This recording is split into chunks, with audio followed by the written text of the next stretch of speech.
Hi there and welcome to Bustthenet. It's time for a getting started with series with Derby County, a club steeped in history, managed by Brian Clough in their greatest era ever. One of the founding members of the Football League in England, a side that has played in every single season since its inception. This is a club to manage. It's one of the top clubs to manage in the game, in my opinion. It's a club you gotta get your hands on, and it's a very interesting club because when you come to this club for the first time, you're gonna get two messages. The first message is gonna be the medical center. You're gonna get this medical center report where two very good first team players are out. You got George Thorne, who's a very good ball winning midfielder. He's out for literally 2 months. And then you got Mate Vedra, who is iconic. In fact, he's a real creative force up front, and he's injured. I mean, you're gonna have to start off the season without these two players in your team. But Derby County literally has two teams. They're such a big club that they had to put so many of their players out on loan so that they could balance the books. If otherwise, this is one club that's going to run out of money. And if you look at the under 23s, you've got plenty of high potential players that are not in the club. This is Max Lowe, 20 years old, on loan at Shrewsbury. Now, if I'm managing this club, I'll terminate his loan immediately and bring him back, because this is a high potential player. And if you leave him at Shrewsbury, he may improve, provided he plays a lot of games. But I would definitely try and integrate him into the team and get him to play at least 15 games. Then you've got other players like Timmy Elsnick. Not too bad. Problem is, if you put him into your side, chances are you got better players and he won't fit into a system. So it's unless you can fit him in, leave him out on loan. What about other players? You got Schwen Kalnick, who needs to go on loan. If you can't find him a club, then play him, because once they hit about 19 years old, they need first team matches, and if they can't get good matches with good teams, they have to be comparable to your level. They are good enough to play for Derby County, right, at the age of 19. You can't send them to a third division club. That's not going to help aid in their development. Then you got some others like Craig Bryson, who's 30 years old, on loan at Cardiff. I think this is one of the players that are surplus to requirements, like Chris Martin and Nick Blackburn, Jacob Butterfield, Jason Shackle. All these players are probably surplus to requirements. You don't really need them. But look at the size of this squad. This squad is huge.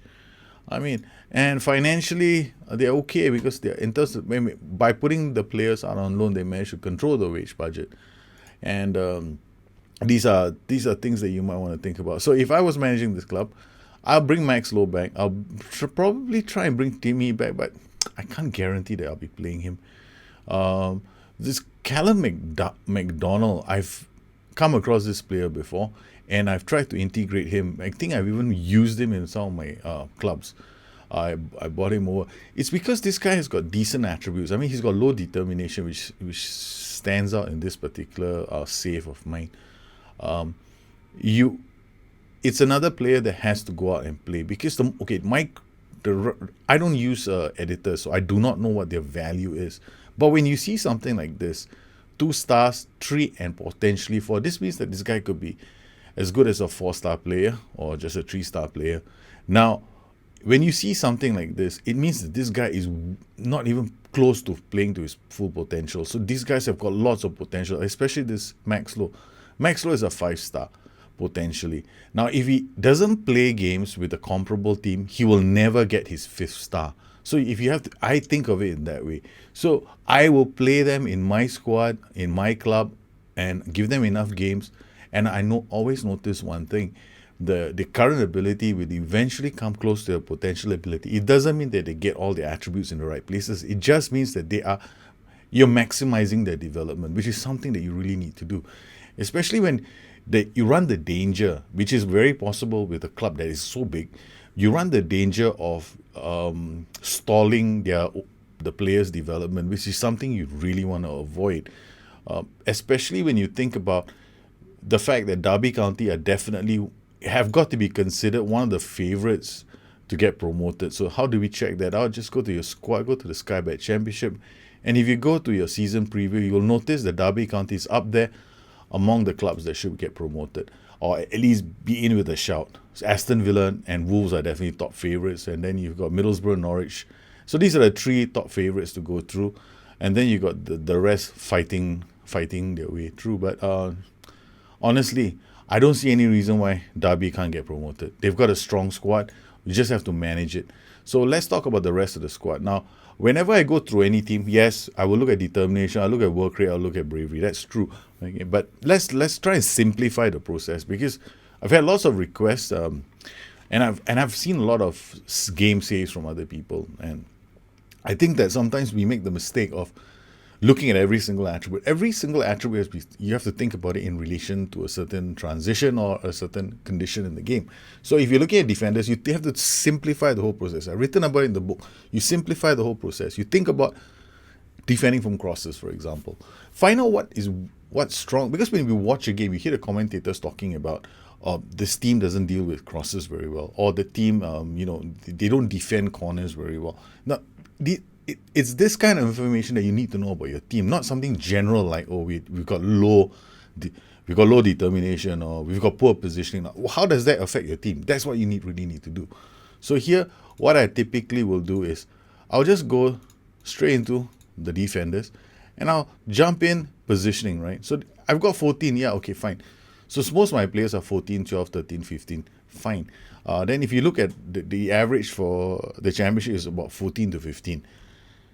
But what's more important to me is this, jumping reach, because I need to know if my boys can handle crosses in the box. So you look at jumping reach, and then you compare them to midfielders and attackers of the rest of the league. And you do that very simply by going to team report, go to comparison, and then find out your midfielders, strikers, and then go to physicals, right? And then look at jumping reach for physicals.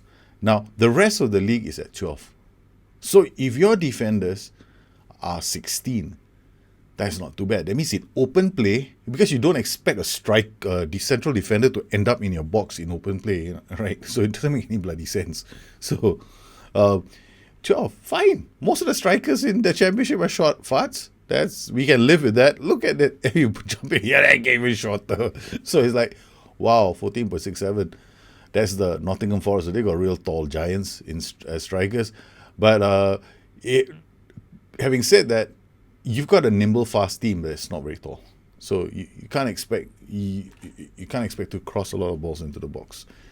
You're not going to win games where you are camping and delivering crosses, so to speak. So you're going to have to drag teams around. Frankly speaking, you're going to be looking at playing like an attacking side. The way just by looking at just this, because it means that I can't have a game where I'm camping and delivering crosses, hoping that somebody gets on the end of it and hits it down, knocks it down for somebody else. So this is not really going to work for us. So the rest of the league are 14.67 for the strikers. For the midfielders, jumping reach, there's about 11 for the rest of the league. So the average between midfielders and strikers is somewhere around 12. But we know some strikers are very tall.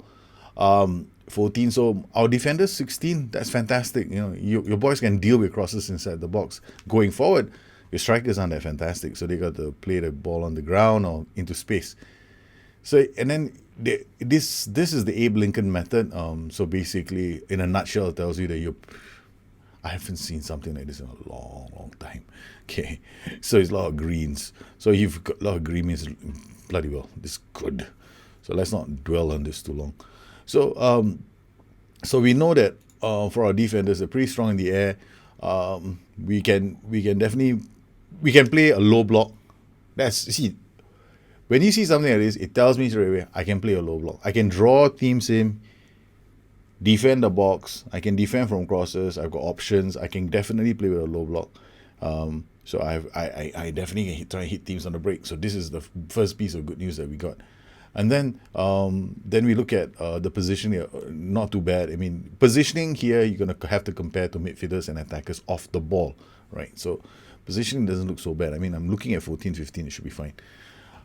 Then we're looking at things like support duties, right? So here we have to add defensive midfielders, and we're looking at this whole group now, defenders, midfielders, right? This whole group, because your fullbacks are considered part and parcel of that whole group.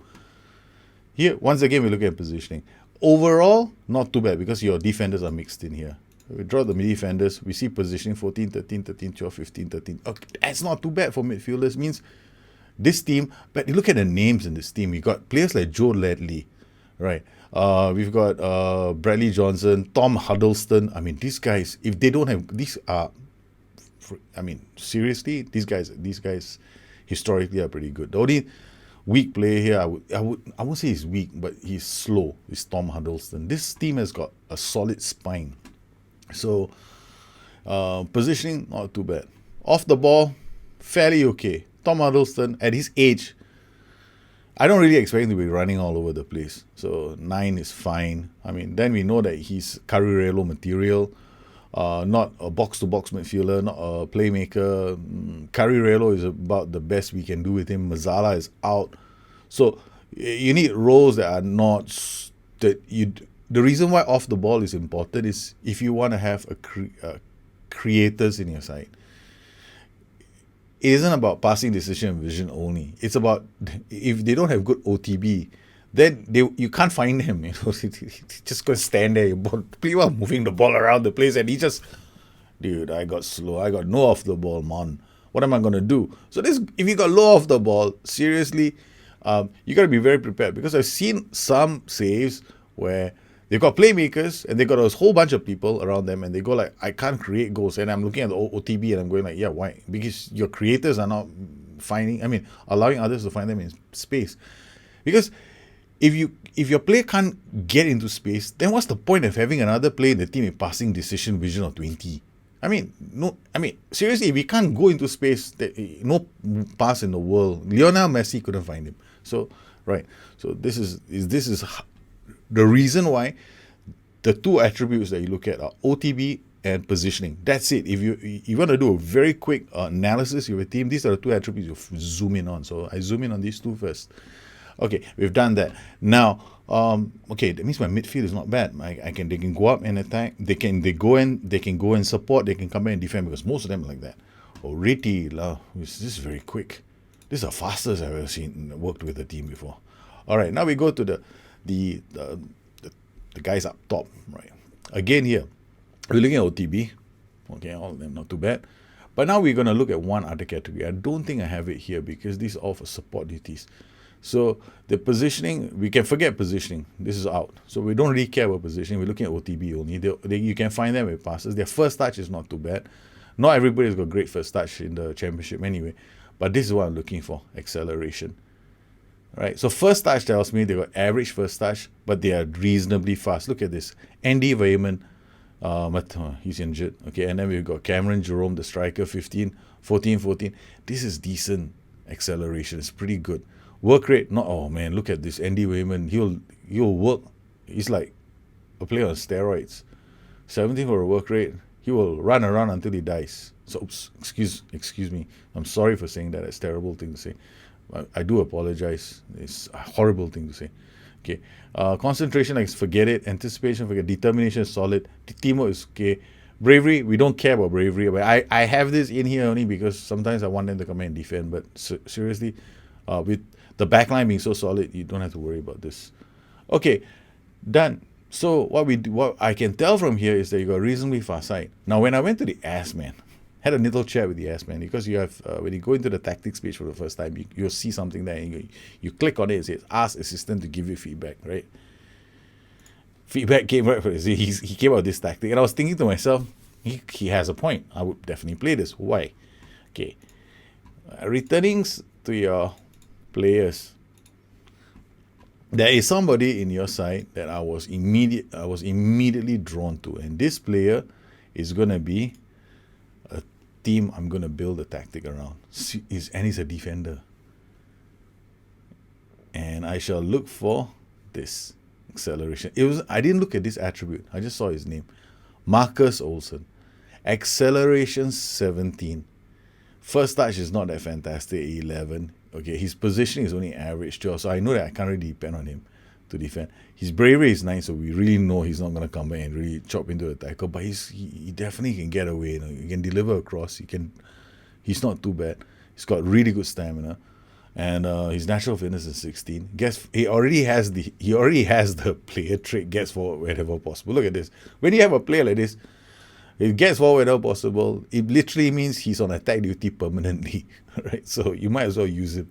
So, and knocks ball past opponent and hugs the line. So he's going to give you plenty. Well, he's going to hug the line, so he's going to give plenty of width. But we're going to try and modify it slightly. So Mark Olsen will play here. So this gives me an option to get him to bomb forward. So our tactic is going to, gravitate around Olsen. So what I'm going to do right now, having said that, is I'm going to run into preseason, have a couple of matches, and then I'll give you an update very quickly on what I plan to do for the first game of the season. And the first game of the season will feature a match against Sunderland away. Wow, this is going to be cool. The first game of the season, standard fluid seems to be the flavor of the day for Sunderland. We're traveling away, and we are going to use, well, the way I look at it, you can have three kinds of tactics. Both of them, all of them will revolve around this, because one of your players, Olsen, I like him. He's got acceleration of 17, so we've got three versions of this tactic. We've got a low block version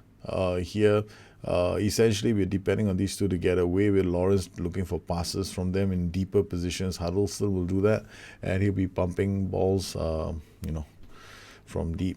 Then we've got a half. We're going to be playing all three tactics with a halfback, so he can help with recycling of possession of the ball. Wing backs are going to be told to sit narrower so that we can do transitions, so they get more players in transitions. These players are going to be attacking the boxes, but here I'm going to ask him to sit narrower. If he sits narrower, then there will be space for Olsen to do overlaps. Nugent, well, this is one player I'm a bit worried about. He's very injury prone. We found that out in preseason. So he hardly ever played a match in preseason, or was always getting injured. So in his place, I'm probably going to use Andy Wayman.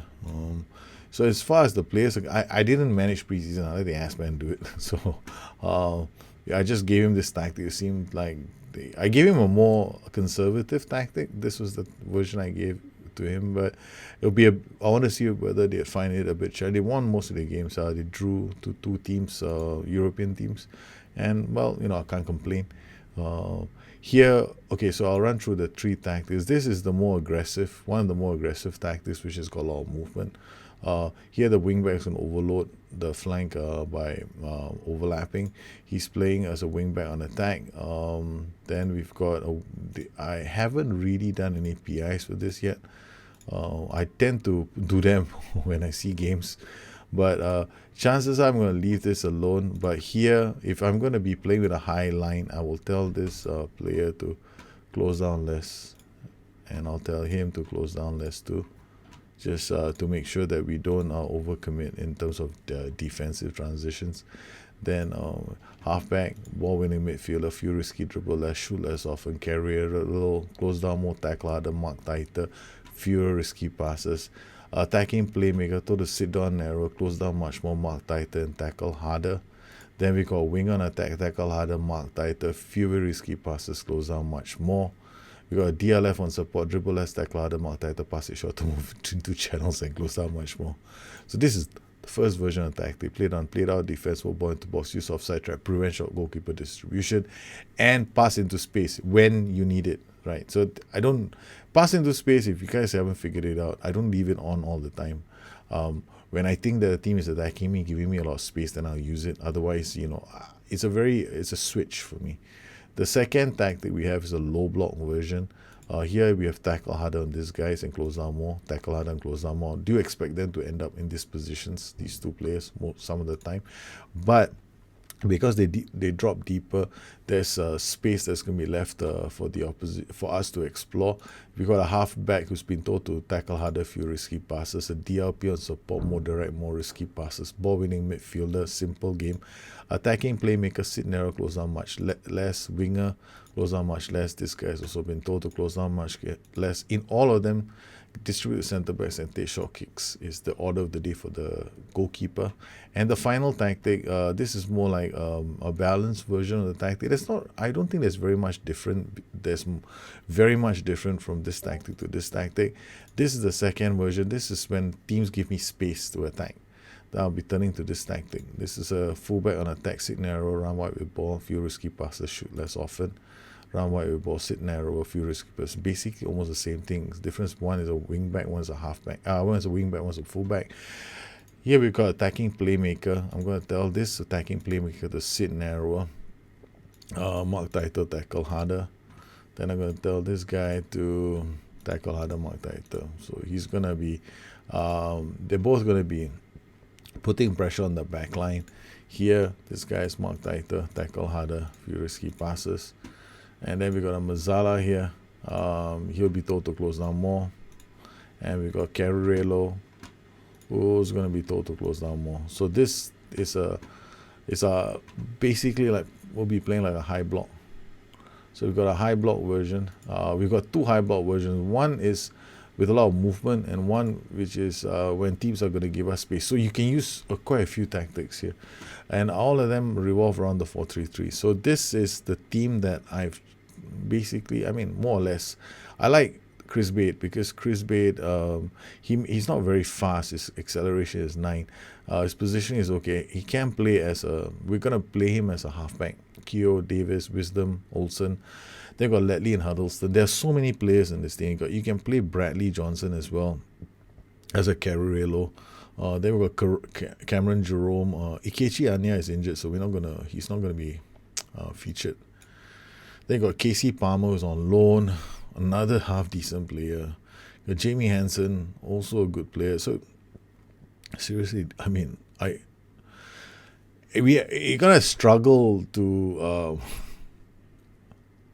keep players happy. That's my honest opinion, because this is a reasonable side. So these are the players that we're going to be using for the match against Sunderland. So we're hoping that this works. Hoping that they give us plenty of space. Set opposition instructions, and I'm hoping that we do okay. Alright, so we got close down more on all of them, including the wing backs, and tackle harder. And let's get cracking with the game. And here we go. Fletcher to Aljaria to Oviedo. That is Sunderland. Aljaria with the ball, plays it over the top. Fletcher is through, shoots. Ooh, that was close. That was very, very close. All right. Wow. They cut through us like a knife through butter. Because I think Fletcher is... Ashley Fletcher is not bad. Jumping reach 13, and then they've got another striker, Callum McManaman. Jumping reach 8. Okay, so we don't really have to worry about their height so much. Browning with the ball. We try to put pressure on them. Wisdom, Cone, Ajaria over the top again. McManaman, another great save. They are trying to hit us over the top. So I haven't done any set pieces, but generally I feel that over time this team should come good with their tactic. Oh, I made one slight mistake. This keeper is supposed to be on support.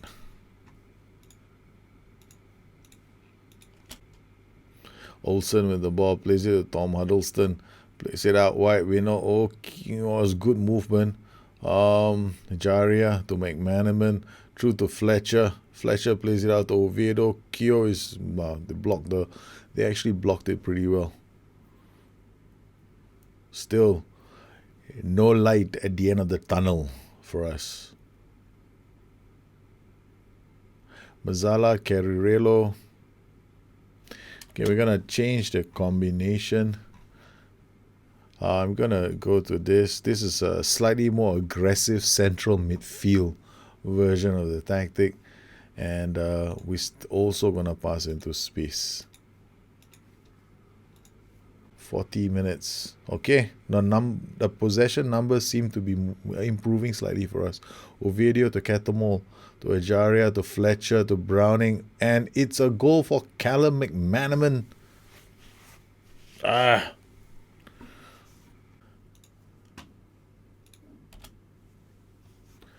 We know Keogh, Lawrence, Huddleston, to Ledley, to Lawrence, back to Huddleston. Doesn't get the pass out. Ajaria to Catamol. Lawrence into the box. It's another header. Clean over. Okay, we're gonna take off Winall. and bring on Cameron Jerome. Olsen with the ball to bait. Back to Ledley. Ledley back to Olsen. Lawrence. Huddleston strikes it from outside the box. Nowhere close. Browning to Wilson. Lawrence wins the ball back. Plays it out to Cameron Jerome. Holds the ball up for Huddleston to Lawrence. Play to bait. Huddleston to Ledley. Plays it out to Wyman. Wyman to Huddleston. Plays it all the way out to Olsen. Olsen back to Ledley. Bait to Wyman to Jerome. Jerome to Lawrence. Lawrence has Olsen. Olsen crosses the ball. It's a corner. Well, they're beginning to look a lot better now. Callum McManaman races after the ball, wins it, and launches a single one-man counter-attack. Lawrence again with the ball. Plays it to Keogh, to Bate, to Carson. Catamol.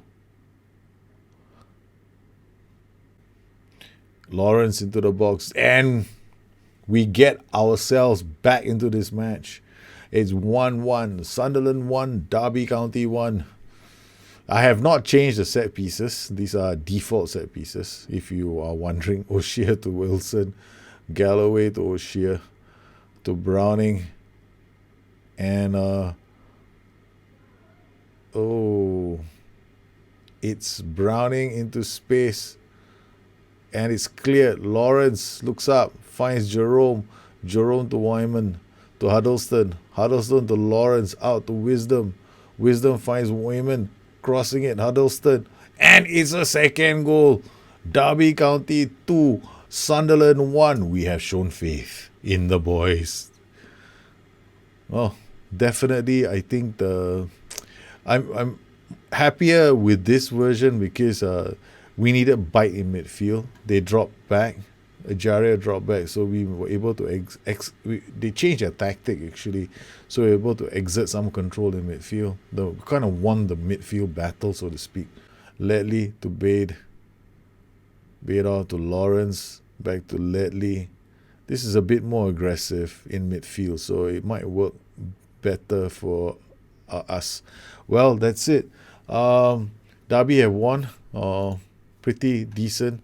But we not played badly, so it's something that you might want to consider going forward. And Derby County starting their season with a win. More importantly, a clean sheet. So we used this version of the tactic against them because we had to change the tactic, right? Now, there are other ways. If you find that in some matches, these guys aren't able to find these players, then ask them to sit narrower. That's all you need to do. And then if you want to ask the team to sit narrow, that is also possible. The reason why you play sit narrow is so that these guys help with the midfield in transition because you might need them to do that because you got a ball-winning midfielder and carrier. So there's nobody punching through the middle to create those attacks through the center. So a lot of it depends on Lawrence. And, in this game, Lawrence was king. Yeah, Lawrence... He was the king today. He played a really very, very influential game, and I'm not surprised because in this setup, Lawrence is very important to your side. We got a wing back giving overlapping, so he gets lots of passing options, and here this role is a winger on attack, so you get width. However, you can change it to an inside forward. There shouldn't be too much. In fact, this tactic can be changed to an advanced forward and advanced forward option with a wing on attack if you want to hit teams on the break as well. But the challenge with this is your two positions here. There are going to be matches where you might want to think about, maybe I should play this guy as a defensive fullback. The thought will cross your mind, and I recommend that. The other thing here you want to change is to support. The reason I'm suggesting it is because there might be games which are going to be very tough. So this guy becomes a defensive fullback, and you could even tell the whole team to sit narrower. So you can play on a fairly narrow setup. And this guy can be turned into a defensive fullback, and you can also tell both of them to sit narrower. So you come here and then you choose this option to sit narrower, and you come here and you tell him to sit narrower. When you do this, what will happen is during your midfield transitions, the boys will actually appear here, and when you have control of the opposition half, it's going to be very dangerous because these guys are all going to be passing options. They're going to be sitting around here in midfield. So you get lots of passing options and you get control of midfield in a very, very, I mean, it's very stylish. I like it. So you can also pass into space. So this is the version of the tactic that I like. I mean, there are three versions I have. I mean, Derby County can play all three of them. They can even play this. This is a wing low block version, advanced forward winger attacking into space. Naturally, you want to be using pass into space when you want to, when you find yourself in a position like when would I do this wing back on attack on the left flank by the AI? I might do it, and then I probably exploit the right flank. That's it. Bang, we go that way. Then this is bulk basic, but this one, this requires you to have players that can win the ball and control midfield at the same time. However, we were having an issue with the other team. Why? Because honestly, they have three central midfielders. You only have two. The halfback doesn't really count.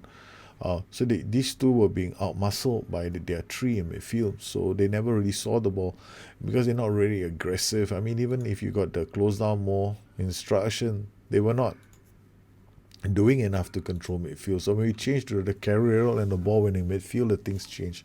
Naturally, you don't want Huddleston to be the ball winning midfielder because he doesn't have enough in his legs to get, he doesn't have enough, to get around. So Ledley, on the other hand, is a better option as a ball-winning midfielder, so I would use him. And I hope that this little show gave you a clue on what you can do with your Derby County save. We got on off to I liked it. I like how we played, and I like how we came back from being a goal down. Derby County 2, Sunderland 1. This was the Getting Started with Derby County series. I hope you enjoyed it. If you guys have any questions where to find me, you can always look me on Twitter at Bustthenet or addicted2fm.com, my website. Once again, I'd like to thank all my patrons for their continued support of this channel. You make these kind of shows possible for the rest of the community. You guys take care, have a good one, and I'll see you again soon. Bye-bye.